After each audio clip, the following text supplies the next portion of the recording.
Dalam kelang kabut sesama babi ni tuan-tuan, semua orang jadi susah. Sampai kapal terbang pun nak kena dikuarantinkan. Tak ada salahnya kapal terbang tu kan. Tapi orang yang naik flight MH091 daripada New York ke LA ni, semua sedang dicari sekarang ni untuk disiasat, disemak kesihatan mereka, takut ada tanda-tanda selsema itu. Akhirnya dengan orang yang nak dijemput naik tu pun kena, dengan kapal terbang sekali pun kena. Kemudian Air Asia pun ada satu flight 5358 ke berapa flight dia, daripada LCCT ke Pulau Pinang kan, sangkut juga dua penerbangan ini. Jadi kelang kabut sampai tahap itulah yang kita tengok hari ni. Dan dalam berserabut tu pula ada pula orang membelai dan memeluk babi di Taiping. Ini geng-geng nombor ekor dia panggil. Kan ada keluar dalam paper Metro baru-baru ni 4-5 hari lepas kan.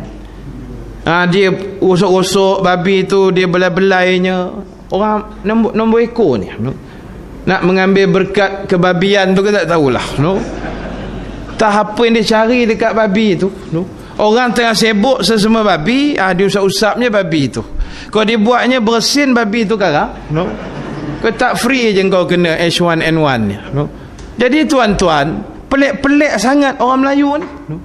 Yang pergi buat zikir sesat dekat Melaka kan, zikir sesat di Pulau Besar Melaka, kat kubur tu lah, tak kat mana-mana tak tahulah dalam kawasan tu.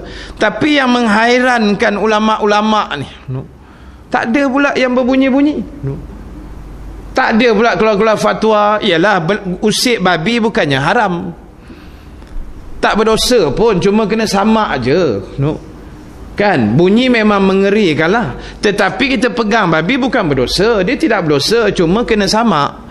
Cuma babi ni dia najis, dia kotor, menjijikkan, itu orang tak nak pegang. Pegang tak ada apa-apa, dia tak berdosa, cuma kena samak, tu saja. Tapi tindakan itu dibuat oleh orang Melayu dengan niat ke arah nombor tadi, itu nak jadi syirik tu. Kemudian orang yang buat zikir dekat kubur cara yang sesat, syirik juga. Tak ada mufti-mufti berbunyi pun. Biar orang Cina baca Quran bunyi pula.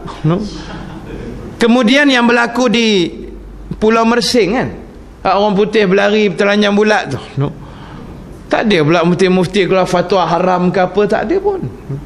Jadi tuan-tuan, inilah masalah yang timbul, yang akhirnya menimbulkan ketidaktentuan dalam masyarakat. Jadi tuan-tuan, sebab itu tolonglah sama-sama kita perbaiki balik amar ma'ruf dan nahi mungkar.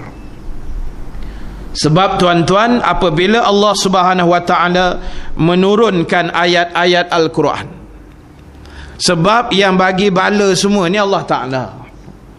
Dia hantar tu mesti ada sebab musabab, mesti ada kesalahan yang manusia buat. Dengan sebab kesilapan tadi Allah hantarlah macam-macam jenis penyakit dan wabak dan bala-bala bencana ni. Jadi sebab itu tolong dengar cakap dan nasihat Allah, terutamanya ayat-ayat yang dikandungkan di dalam Al-Quran. Ayat-ayat yang memang ada dalam Quran ni kena dengar elok-elok. Sebab itu tuan-tuan, jangan kita menolak apa-apa ayat-ayat Quran. Jangan kita bercakap beria benar nak buat Islam tapi kita tidak buat. Jangankan kata nak jaga Islam, nak jaga demokrasi pun tak larat. Tak sah kata nak jaga Islam, demokrasi pun tak terjaga. Buat undang-undang lepas tu langgar undang-undang.